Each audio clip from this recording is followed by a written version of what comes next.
ඉතින් කොහොමද මං හිතනවා ඔයගොල්ලෝ හැමෝම හොඳින් සතුටින් ඇති කියලා. අද vlog එකෙන් මම down south trip එක ඉවර කරන්නයි යන්නේ. දැන් ඉතින් මේ උදේ පාන්දර කඩිමුඩිය ඇඳගෙන ලෑස්ති වෙන්නේ beach එකට යන්න. කොහොම හරි sunrise එක බලන්න යනවා කියලා තමයි කලින් දවසේ හිතන් හිටියේ. හැබැයි යන්නුනේ නෑ. මට ඇහැරුණේ නෑ ළමයි. මේ shirt එක අපේ තාත්තගේ අල්මාරියෙන් හොරකම් කරගෙන ආපු එක ගැන මට හරීම සතුටක් තමයි දැනෙන්නේ. ඊට පස්සේ outfit check එකකුත් කරලා finally ඔන්න මම යන්නේ beach එකට. මං එදා හිතාගත්තා මං උදෙන්ම හැරෙනවා කියලා. හැබැයි මං ඇහැරුනේ එදාම විතරයි උදෙන්. ඊට පස්සේ උදෙන් ඇහැරුනේ නෑ ආයි. අපි ඉන්න තැන කිව්වේ නෑනේ මේ ඉන්නේ අහන්ගම. පළවෙනි වතාවට තමයි මම මේ අහන්ගම ගියේ. එතන තිබ්බ මේ රෝඩ් එකේ ඔයාලා වාහනයක එනවා නම් මෙතනට එත හැකි. හැබැයි ෂෝට් කට් එකක් තියෙනවා මෙතන රේල් පිල් ලයිනෙන් පයින් යන්න. අපි එතනින් තමා ගියේ. මොකෝ ඒක තව ළඟයි පාර. මං හිතන්නේ මීටර් 100ක්වත් නැහැ මේන් රෝඩ් එකට. හරිම ලස්සනයි නේද බලන්න.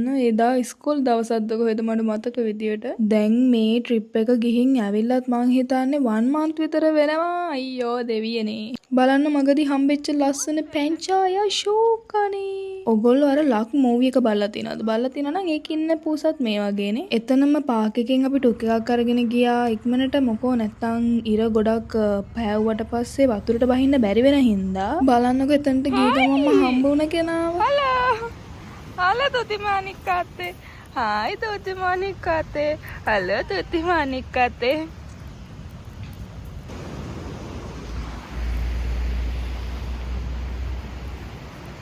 Oh, look at that.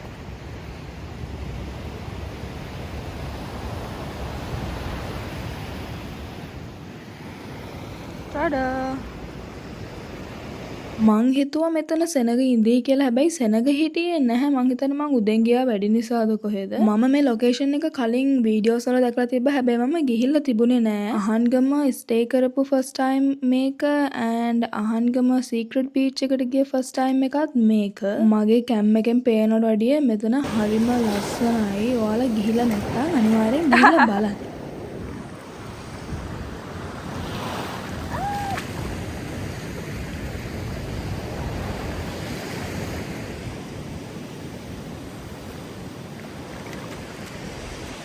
Saline!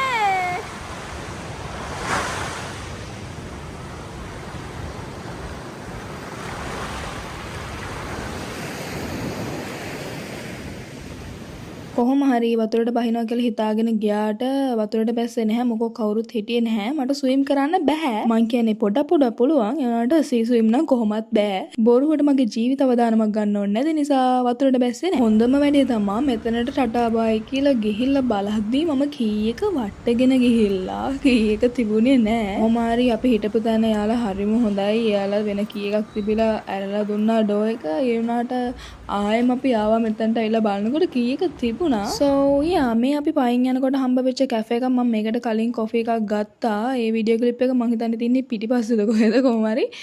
මේ කැෆේ එක ලස්සන නිසා පොඩක් ඇතුළට ගිහිල්ලා බැලුවා. එතනින් මම මුකුත් ගත්තේ නැහැ. next time යන්න කැෆේ එකක් හොයාගත්තා. අහන්ගෙම තියෙන ගොඩක් කැෆේස් එහෙම හරිම ලස්සනයි. මං හරිම කැමතියි. කොහොමත් beach front ඒවට මං හරිම කැමතියි. I don't know why. හැබැයි මං හරිම කැමතියි beach එක ළඟ තියෙන කැෆේ වලට, hotels වලට, apartment whatever මං හරිම කැමතියි. Oh yeah, මේ තියෙන වීඩියෝ ක්ලිප් එක සුපුරුදු පරිදි බැල්ස්ට් එකෙන් තමයි කොෆි එක ගත්තේ එදත් උදේ. මොකෝ මං කලින් දවසේ පැය 2යි හරි 3යි හරි නිදාගෙන තිබ්බේ. So මං හරිම තද නිදිමතක තමයි මේ වෙලාවෙ ඉන්නේ. ඔයාලට මගේ මූණ දිහා බලුවම පේනවා ඇති නිදිමත.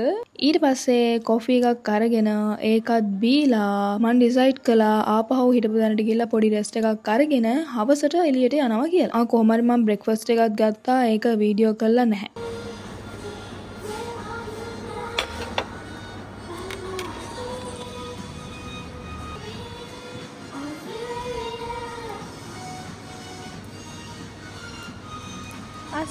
මෙන්න මේ රිලව තමයි දවසකටත් සතා. ඕක පල්ලෙහා තිබුණේ ඔය තැඹිලි ගෙඩිය. මෙයා ඒක අරගෙන ඔය ගහවලටම නැග්ගානේ බලන්නකො ඉතින්. මෙයාලට නම් මම කොච්චරවත් ළඟින් යනවට කැමති නෑ. මොකෝ අතේ තියෙන්නේ ඔක්කොම උස්සගෙන යනවා මේගොල්ලෝ. මං හිටියේ නෑ ජංගල් බීච් කොම මෙහෙම යන්න තියෙනවා කියලා.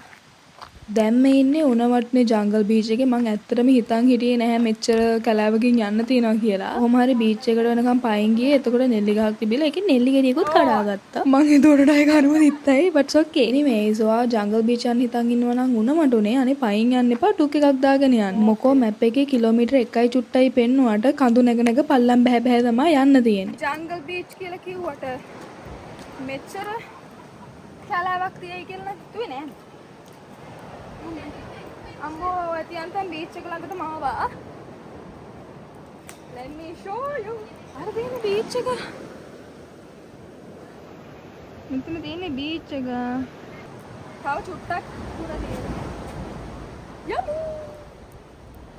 ඉතින් විනාඩි 10ක් විතර අර කැලෑව මැද්දෙන් පල්ලෙහාට ඇවිල්ලා බීච් එකට ආවා. කොහොම හරි එතන උඩ හිටපු අංකල් වැරදි පාරක් තමයි කියලා තියෙන්නේ. එයා අපිට ගෝතනින් පල්ලෙහාට යන්න කියලා. අංකල් තමයි ඇත්තමයි දවසකටත් කෙනා. මොකෝ අපි කිව්වා අපිට පන්සල තියෙන තැනින් තමයි යන්න ඕනේ කියලා. ඊට පස්සේ ඔව් ඔතනින් තමයි යන්න තියෙන්නේ කියලා. so අපි ඉතින් මෙතනින් ආවා. ඇවිත් තියෙන්නේ අපිට යන්න ඕන තැනට නෙමෙයි. ඊට පස්සේ අපි ආපහු ඩිසයිඩ් කළා හරි ප්ලේස් එකට යනවා කියලා. අපි ඉතින් ආවා අපිට යන්න ඕනලා තිබ්බ තැනට. welcome to jungle beach. කොහොම හරි ඒකෙන් මේකෙන් උනේ අපි වැඩිපුර මීටර් 500ක් 600ක් විතර ඇවිදපු එක විතරයි. ඇවිද්ද බය දහස් වටී කියලා කියන නිසා කමක් නැහැ කියලා හිත හදාගත්තා. අපි යනකොට කොහොම තිබ්බට ඔතන කට්ටිය ගොඩක් හිටියා. අනිත් එක එතන වතුර පාර ගොඩක් සැර නැහැ කියලා එතන සේෆ් කියලා කියපු නිසා අපි ඩිසයිඩ් කරා එතනින් පොඩ්ඩක් වතුරට බහින්න. කොහොම හරි ගොඩක් වීඩියෝ ක්ලිප්ස් අරගෙන තිබුණේ නැහැ. හරිම පොඩ්ඩයි අරන් තිබුණේ. මම වතුරට බහින එක පැත්තකින් තියලා ඉක්මනට වීඩියෝ ක්ලිප්ස් ටිකක් ගත්තා. මොකද ඔයගොල්ලන්ට පෙන්වන්න දෙයක් නැති වෙනවනේ. අනිත් එක මම හිතන්නේ සන්සෙට් එකට 30 minutes වගේ තිබුණේ. බලන්න හරිම ලස්සනයි නේද? මම දන්නේ මට අහස සන්සෙට් එක වතුර මුහුද මේවා කොච්චර දැක්කත් එපා වෙන්නේ නැහැ. මම ඩවුන් සවුත් ගියාම ගොඩක් යන ගෝල් නිසා මේ වගේ තැන් වලට යවෙනවා හරිම අඩුයි. අනිත් එක මම දන්නේ නැහැ ඇත්තටම. so ගෝල් නැතුව ඩවුන් සවුත් වල තව ලස්සන තැන් ගැන ඔයාලා දන්නවා නම් let me know. මේ අපි ගෙදර ආපු දවසේ ගත්ත වීඩියෝස් එදා උදෙන්ම කැඳ එකක් ගත්තා. එතන ආන්ටි කෙනෙක්ගේ පොඩි කඩයක් තිබිලා. කොහොම හරි එදාත් අපි කලින් දවසේ ටිකමයි රිපීට් කළේ. ඒ නිසා මම ඒකේ වීඩියෝස් දාන්නේ නැහැ. ඊවිනින් තමයි අපිට චෙක් අවුට් එක තිබ්බේ. ඒ නිසා අපි තව ටිකක් ඇවිදලා කරලා අපි ඩිසයිඩ් කරා ගෝල් වලට ගිහිල්ලා ගෝල් වලින් බස් එකක් ගන්නවා කියලා. so yeah here we are. අපි ගෝල් වලින් කොලම්බෝ බස් එකක් ගත්තා. මොකෝ එතකොට වාඩි වෙලාම යන්න පුළුවන් නිසා. so that's it. මෙච්චර වෙලා මගේ වීඩියෝ එක බලාගෙන හිටියට ඔබ සැමට බොහොමත්ම ස්තුතියි. ආයෙත් කොහෙද හරි හම්බ වෙනකන් සතුටින් පරිස්සමෙන් ඉන්න ඕනේ. අමතක නොකර subscribe කරලා තියාගන්න. ගිහින් එන්නම් bye.